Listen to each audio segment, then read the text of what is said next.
حضرت علی رضی اللہ عنہ کے ساتھ بہت سے لوگ بیٹھے ہوئے تھے کہ ایک شخص آیا اور کہا، یا علی، علم بہتر ہے یا ثروت؟ حضرت علی رضی اللہ عنہ نے فرمایا، علم بہتر ہے، کیونکہ علم میراث الانبیاء اور ثروت میراث قارون و فرعون ہے۔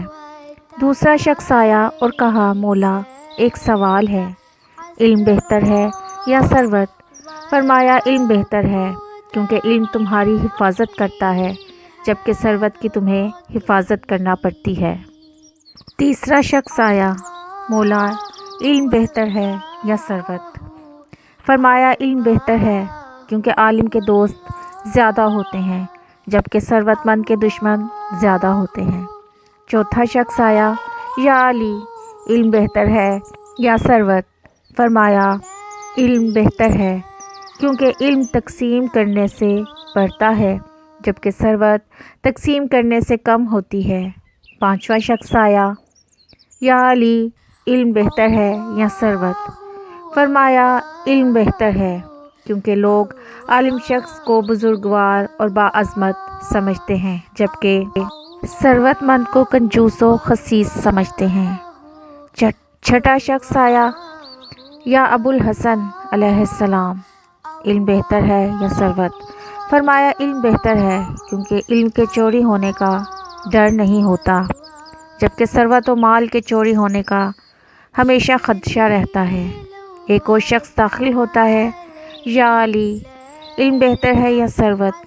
فرمایا، علم بہتر ہے، کیونکہ زمانے کے گزرنے کے ساتھ ساتھ علم پرانا نہیں ہوتا جبکہ مال و ثروت پرانی اور بوسیدہ ہو جاتی ہے۔ آٹھویں شخص نے پوچھا، یا امیر المومنین، علم بہتر ہے یا ثروت؟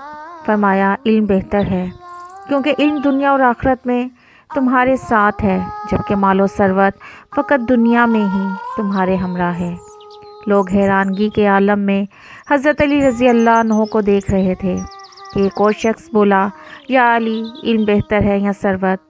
فرمایا، علم بہتر ہے، کیونکہ علم انسان کے قلب کی نورانیت کا باعث بنتا ہے جبکہ مال و ثروت انسان کے دل کو سنگ دل بنا دیتا ہے۔ 10واں شخص مجلس میں داخل ہوا اور بولا، یا علی علیہ السلام، علم بہتر ہے یا ثروت؟ فرمایا، علم بہتر ہے، کیونکہ صاحب علم ہمیشہ نرم مزاج اور متواضع ہوتے ہیں جبکہ صاحب مال و ثروت متکبر ہوتے ہیں۔ اور جب سب خاموش ہو گئے، کسی نے آپ سے سوال نہ پوچھا تو امیر کائنات رضی اللہ عنہ بولے، خدا کی قسم، اگر دنیا کے تمام لوگ قیامت تک مجھ علی سے یہ ایک ہی سوال پوچھتے رہتے تو میں قیامت تک ان کو اس سوال کے مختلف جواب دیتا رہتا۔ در علم تک جو نہ آ سکا، اسے شہر علم کیا پتہ، تجھے علم کیسے نصیب ہو، تیرا مدرسہ کوئی اور ہے۔